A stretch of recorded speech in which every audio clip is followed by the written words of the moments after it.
Vietnam has appointed a new president. 67-year-old military general Luong Cuong is the fourth president in just the last 3 years. This follows an unprecedented period of political turbulence. CNA's Tung Ngo tells us more. Tôi, Luong Cuong, Chủ tịch nước Cộng hòa xã hội chủ nghĩa Việt Nam, xin tuyên thệ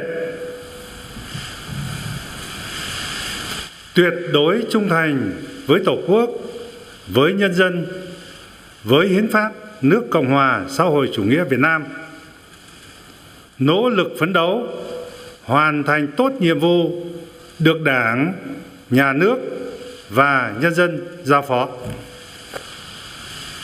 Mr. Luong Cuong sworn in as Vietnam's new president as the country's parliament met.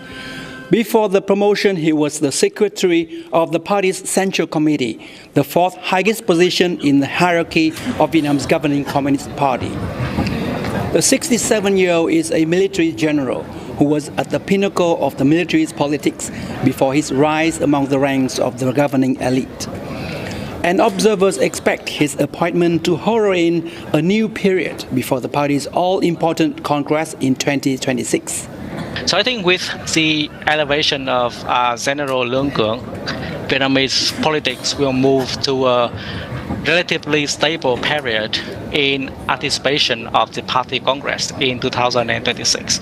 And this is, I think, is a signal that the political system will revert to the principle of collective leadership instead of consolidating more power for General Secretary To Lam. Before Mr. Cuong, Party Chief To Lam was the country's president, taking on a dual role for 5 months. I think he was a really good president. He traveled a lot and he gave a lot of commitments and promises to the business communities, to foreign investors. He shows his credibility as a good leader in the position of the president of Vietnam. Mr. Lam will remain as party chief, a position regarded as the most influential among the 4 pillars of Vietnam's power-sharing leadership, comprising also of the Prime Minister and head of parliament. In the past few years, Vietnam's politics has gone through unprecedented changes amid an anti-corruption campaign and power infighting. The uncertainty intensified following the death of the former party chief Nguyễn Phú Trọng earlier this year, and the rise of Mr. To Lam, formerly the police chief at the Ministry of Public Security. With the promotion of Luong Cuong as the president of Vietnam, now we have 3 out of the 4 pillars are police or military generals. So that also signals a really, strong rise of strong men in Vietnamese politics. And I think that would not be a good, long-term vision of Vietnam's development, which we would prefer to have more technocratic and more, I would say, civilian way of leadership instead of having more strong men in the top echelon of the political leader.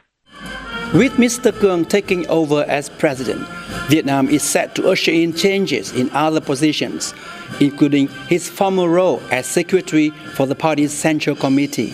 Looking ahead, I think there would be a lot of things for us to look at the political dynamics of Vietnam ahead of the 2026. At least if we look at the composition of the Politburo now, we have 15 Politburo members, but 2/3 of those members are from the police and from the military. And I think that would not really sound very positive even for To Lam, although he is a police general. I think he wants to have more reform-minded, Politburo members and new wing of younger generations in the Central Committee and in the Politburo for 2026. So I think that's a very important area that we have to look at.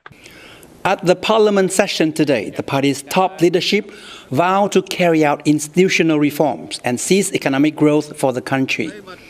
Vietnam's parliament will sit for about a month to discuss laws and policies to further boost economic growth, including steps to improve Vietnam's energy structure and a high-speed railway. And the business community is hoping economic decisions that have been delayed for years due to political uncertainties will now be sped up. Tung Ngo, CNA, Hà Nội.